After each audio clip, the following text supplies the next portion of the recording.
নির্মমতা, নিষ্ঠুরতা সহ যে নির্যাতন চালানো হয়েছিল, সেই নির্যাতনের বিষয়ে আমাদের কাছে বেশ কয়েকটি নালিশ এসেছিল। সেই নালিশের ভিত্তিতে আমরা আজকে 9 জনের বিরুদ্ধে অনারেবল ট্রাইব্যুনালে আবেদন দাখিল করে তাদেরকে গ্রেপ্তারি পরোয়ানায় তাদের বিরুদ্ধে ইস্যু করার আবেদন করি।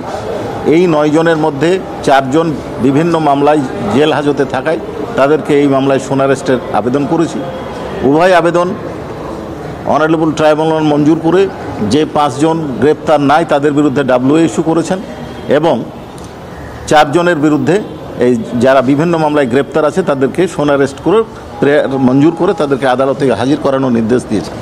যাদের বিরুদ্ধে আমরা আবেদন করেছিলাম তারা হচ্ছেন শেখ হাসিনা, যিনি পলাতক আছেন, ডক্টর মহিউদ্দিন খান আলমগীর, সাবেক স্বরাষ্ট্রমন্ত্রী, ডক্টর এমদাদ সরকার, হাসান মাহমুদ খন্দকার, সাবেক আইজিপি, বেনজির আহমেদ, সাবেক আইজিপি।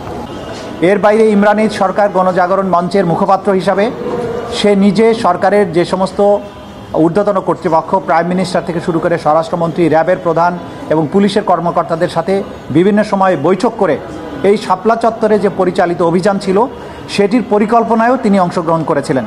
সে কারণে তার বিরুদ্ধে আমরা গ্রেপ্তারি পরোয়ানা চেয়েছি এবং সে বিষয়টা আমরা আদালতের কাছে স্পষ্ট করেছি।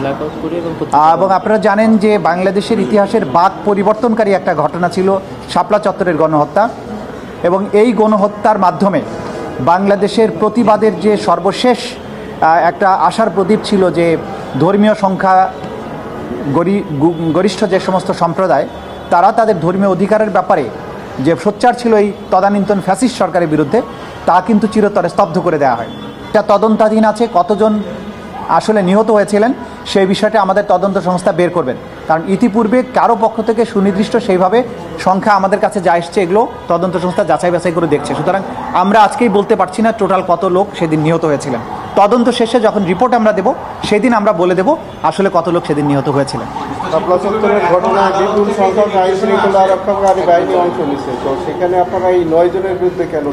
আপনারা জানেন যে ক্রাইমস এগেনস্ট হিউম্যানিটিতে প্রধান কাজ হচ্ছে আমাদের কমান্ড স্ট্রাকচারকে ধরা, যারা সেই সময় কমান্ড করেছিলেন।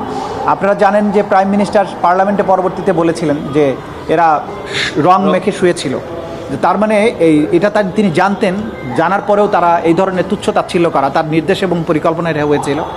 স্বরাষ্ট্রমন্ত্রী, স্বরাষ্ট্র প্রতিমন্ত্রী, আইজিপি, র্যাবের প্রধান, এডিজি অফ, পুলিশের ঊর্ধ্বতন কর্মকর্তারা তারা প্ল্যান করে এটা করেছিলেন।